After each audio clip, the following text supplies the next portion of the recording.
Welcome to Storytime with Pastor Steve. Today's story is Mary and Martha's Dinner Guest. It is from Luke chapter 10. It's written by Swanee Ballman and illustrated by Joe Bodie. In a suburb of Jerusalem, in a town called Bethany, lived two sisters who loved Jesus, named Martha and Mary. The Lord and his disciples had walked for many a mile. When they got to Martha's house, they decided to stay a while.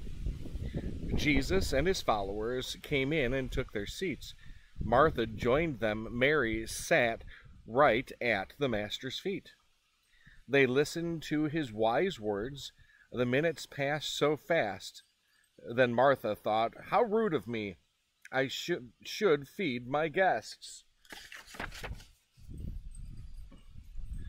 She would have stayed to hear much more. Each word she knew was good, but she thought about the coming meal. What could she serve for food? As her company sat quietly, Martha left the room to serve, but Mary stayed at Jesus' feet. Martha mumbled, "Oh, what the nerve."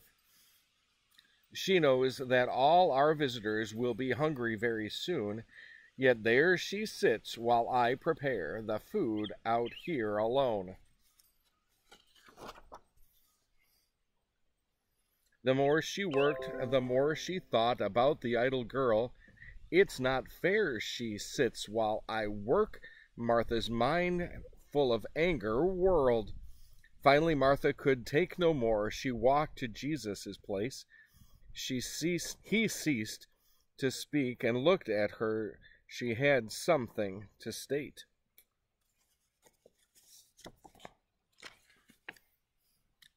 "Excuse me, Master," Martha said aloud. "Please tell me, don't you care? I'm working hard to serve some food while Mary just sits there." Jesus listened to Martha's words and then looked down at Mary. Both were faithful followers, both sisters he loved dearly. "Now, Martha, you are quite the cook. You want to please, that's true.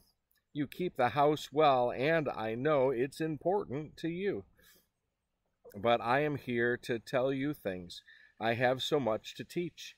Dinner can wait for everyone. Think not of what to eat." "Martha, you're the greatest host. Your talents are unique. But Mary has chosen to sit right here and listen at my feet. Don't be distracted by the things that the world to the world are a bother. Don't worry or be troubled. Just hear the word of my Father. To everything a season comes, there's time to sit and hear. I bring you promises to life, of other things God holds dear." Sometimes it's hard for us to just sit and listen. We have so many things we got to get done. We want to make sure everything is just right.